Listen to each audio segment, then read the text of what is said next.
जसं तू आधी म्हणालास की 2017ची सुरुवात जोरदार होते एका गणपतीच्या गाण्याने. तुझ्या मागे भव्य गणपतीची मूर्ती आहे.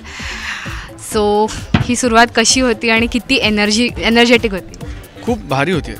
मी आत्ताच सांगत होतो की कुठल्याही कामाचा श्रीगणेश आपण करतो असं म्हणतो. गणपती गणेशाचं स्तवन करून वंदन करून त्यांचे आशीर्वाद घेऊन आपण चांगल्या कामाची सुरुवात करतो. माझ्या वर्षाची सुरुवातच या गाण्याने होते. 2017मध्ये शूट होणार पहिलं शूटिंग 2017च्या फिल्मचं मी करतो आहे आणि ते गणपतीचं गाणं आहे. खूप आनंद आहे गोष्टीचा. पिक्चरची पण सुरुवात या गाण्याने होते. म्हणजे आम्ही भिकारीचं पण शूटिंग सुरू करतो त्याचा पण श्री गणेश या गाण्याने होतो. सो सुपर योग आहे. व्हेरी हॅपी, व्हेरी एक्सायटेड आणि खूप मजा येते कारण गणेश दादांबरोबर नाचता येतं आहे, त्यांच्याबरोबर बीट्स स्टेप्स करता येतात. खूप एक्सायटेड. गणेश आचार्य जसं तू म्हणालास त्यांच्यासोबत डान्स करायचा आहे म्हणजे हे स्वप्नही असतं आणि चॅलेंजही असतं, असं काही वाटलं का? निर्विवाद स्वप्न असतं कारण प्रत्येक मला असं वाटतं की कुठलाही बॉलिवूडचा मोठा हिरो नाही ज्यांनी गणेश आचार्यांच्या नृत्यावर ठेका धरला नाही.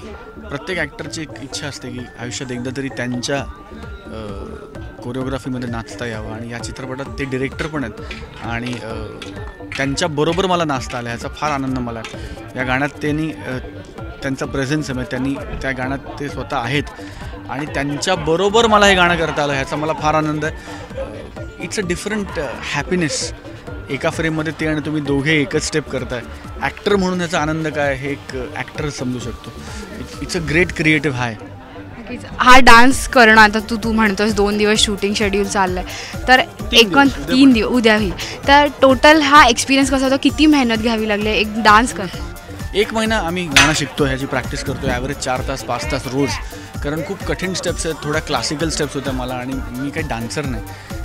कधी फिल्मी डान्स केला तर केला पण अदरवाईज नॉट अ डान्सर आणि 1000 डान्सर्स बरोबर ते स्टेप मॅच करायचे. त्यामुळे एवढं पण चुकलं तर लगेच कारण मागे 1000 लोक आहेत तुम्हाला बघायला की अरे तो वेगळा करतोय हा वेगळं करतोय तर ते तसं न वाटता तितकं ते फिनिश्ड प्रॉडक्ट वाटलं पाहिजे म्हणून खूप मेहनत केली. आय एम जस्ट ग्लॅड की जे काही 2 दिवस शूट होते ते लोकांना आवडतं आहे. आय होप तुम्हाला गाणं खूप आवडेल.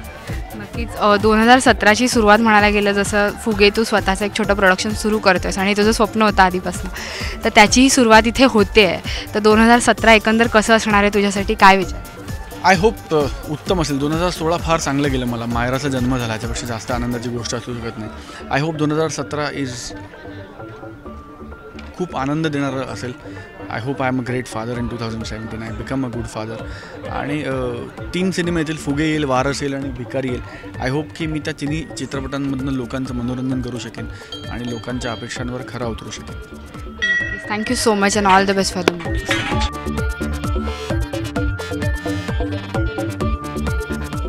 नमस्कार, मी स्वप्नील जोशी आणि तुम्ही बघताय राजश्री मराठी.